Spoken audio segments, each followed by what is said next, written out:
Imagine standing before Allah and He declares you among His closest friends.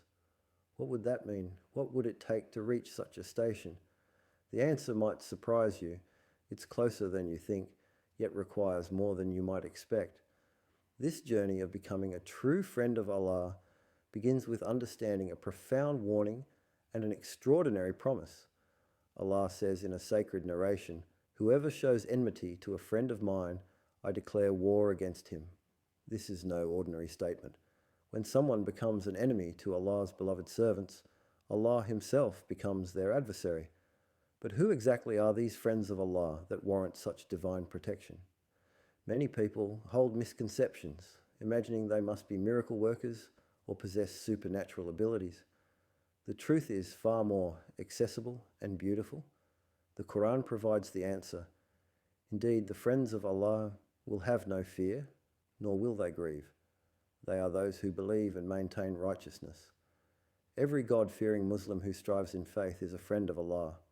If you avoid what Allah has forbidden, fulfill your obligations, and strive within your capacity to obey Him, you are among His friends. Don't distance yourself from this noble rank, thinking it's beyond your reach.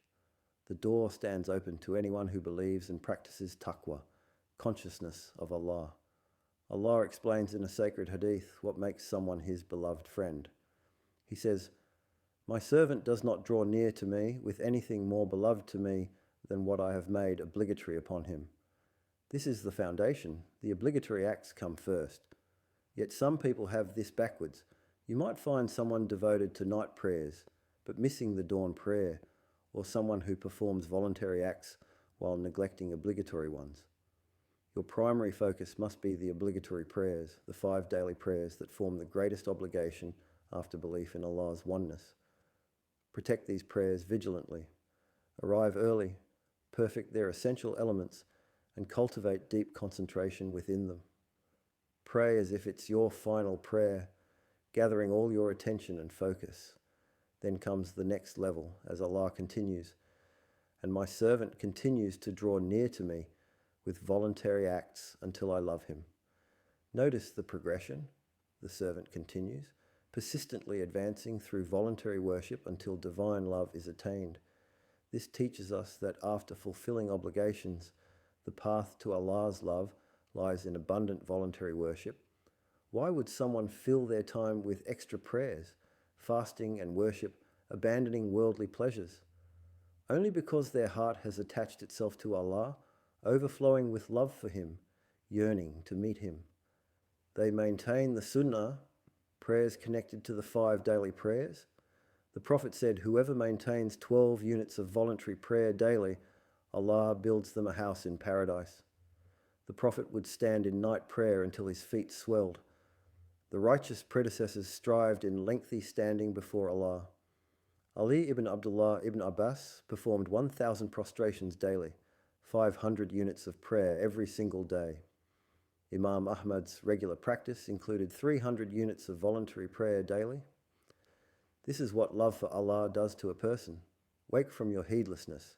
Enough sleeping, enough negligence, enough laziness in Allah's worship. Strive in prayer as much as you can. Fast what you're able. At minimum, maintain the Monday and Thursday fasts and the white days of each month. Don't let your inner voice deceive you into thinking that increasing voluntary worship will exhaust you. On the contrary, Allah increases those who accept guidance in guidance. When you maintain voluntary acts, perhaps starting with 4 units of night prayer, if you persist, you'll find yourself wanting more and more. The path of servitude to Allah has no limit because Allah's perfection has no end. When this love is achieved, listen to what Allah says. "When I love Him, I become His hearing with which He hears, His sight with which He sees." Through the intensity of the servant's love for his Lord, he hears only what pleases Allah and sees only what pleases Allah. He doesn't listen to music or idle talk, occupying himself with remembrance of Allah. He lowers his gaze from the forbidden, looking instead at Allah's signs, the sky, the earth, His creation, contemplating them to increase in faith. His hand strikes only for what pleases Allah, never wrongfully harming anyone. His feet walk only to places that please Allah, to mosques, gatherings of knowledge, maintaining family ties. Through this servant's honour and closeness to Allah, his supplications become answered. If he asks me, I will surely give him, and if he seeks refuge in me, I will surely protect him. This was the state of many companions who reached this rank. We ask Allah to help us in his remembrance, gratitude, and excellent worship. Success comes only from whom Allah grants success. Recognize that among the signs of Allah's love for you is that he grants you the ability to perform voluntary acts. If you find within yourself a love for voluntary worship, a desire to strive in every avenue of obedience, this itself is a sign of Allah's love for you. We ask Allah to forgive us, our parents, and all Muslim men and women, the living and the deceased.